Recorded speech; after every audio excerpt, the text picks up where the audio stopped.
Hello, Western Montana students and alumni.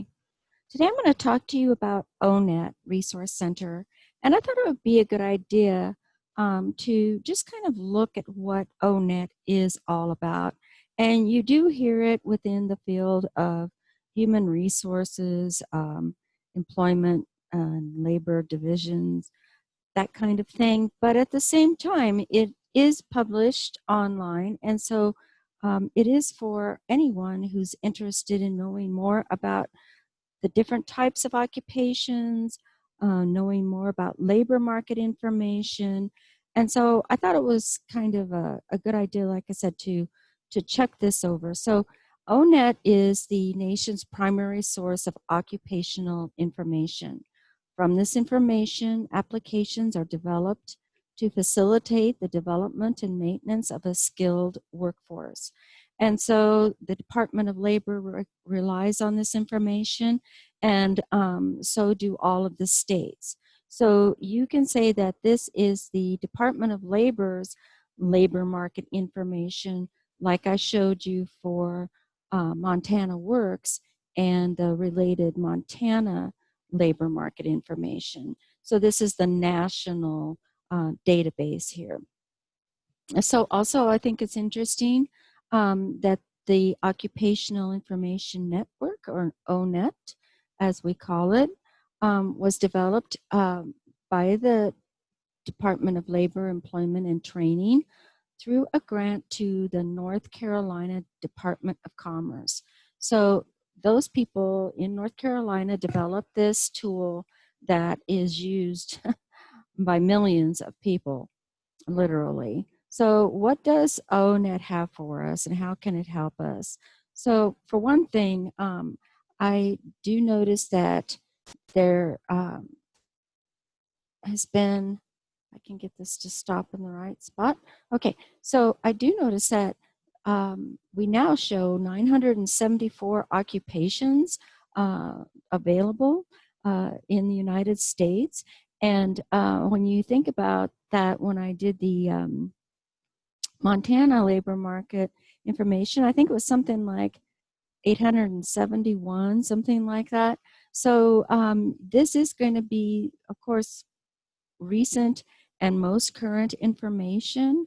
It does include everything that Montana said, but obviously some new information has been loaded onto this database that Montana hasn't loaded up yet. And not a big deal, but just gives you a different perspective.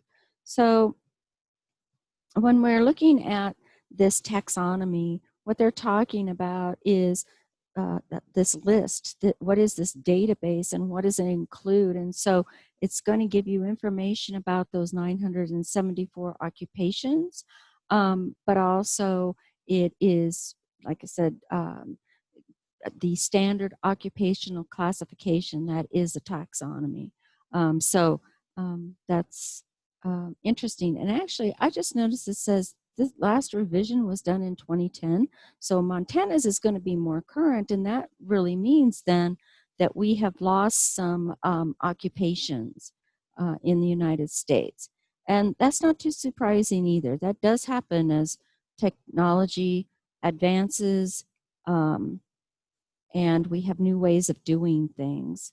So you can look here at an interactive content model about different types of occupations.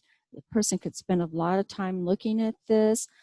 This is kind of social inquiry for those of you who love research. Just one type of inquiry. And so let's just go back a page to the home page. So you can see up here, onetonline.org is how you get to this. So there's so much you can do on this page. So where I was just at was, what is ONET?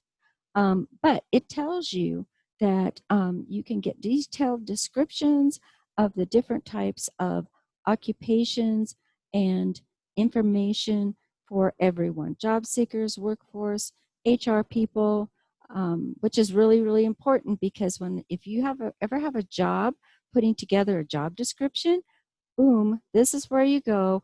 This is going to tell you that if you want a person doing this type of a job, this is what the job duties are. HR professionals use this all the time. Students, I don't know if I can do this. What do you have to do this? Well, it's all right there for students. And like I said, researchers, social scientists are spending time on here, and the people that work for the Department of Labor trying to find out, what kind of demand are we going to have in certain positions. So let's break this down. Excuse me. So here you can put in an occupation search by keyword or ONET SOC code. So I'll tell you about that in just a minute. So actually, I just happen to have the cursor right there in the white, and you can see that dental assistant is there, but also this 25-1011.00, that is an SOC code. Again, standard occupation content. That's what we just saw on the last page, and that's what that is. So how would you happen to know that? Well, you wouldn't if you were a job seeker. However, very similarly, certain occupations are assigned a certain code. And for instance, that's exactly what happens in the military. So when you are in the military and you are trained to do a specific job, you will receive a job code on that occupation.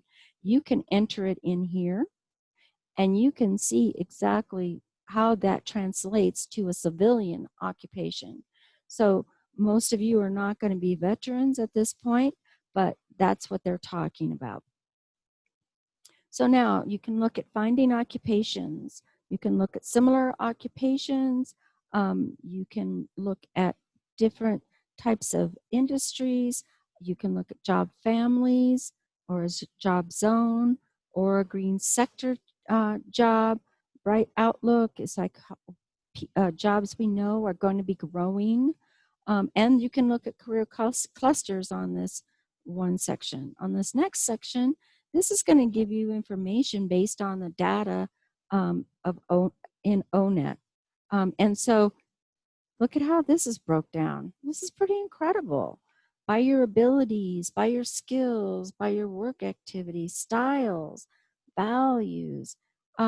It's just a bigger work model than it was on the Montana site, but both of them are really valuable to, like I said, job seekers, the workforce. So crossroads, enter a code or a title from another classification to find the related ONET SOC code, and like the military. Okay, let's see what else. Oh, education, sure. DOT, Department of Transportation. Yep, they're going to have some codes. Not surprised about that. All right, let's look up here.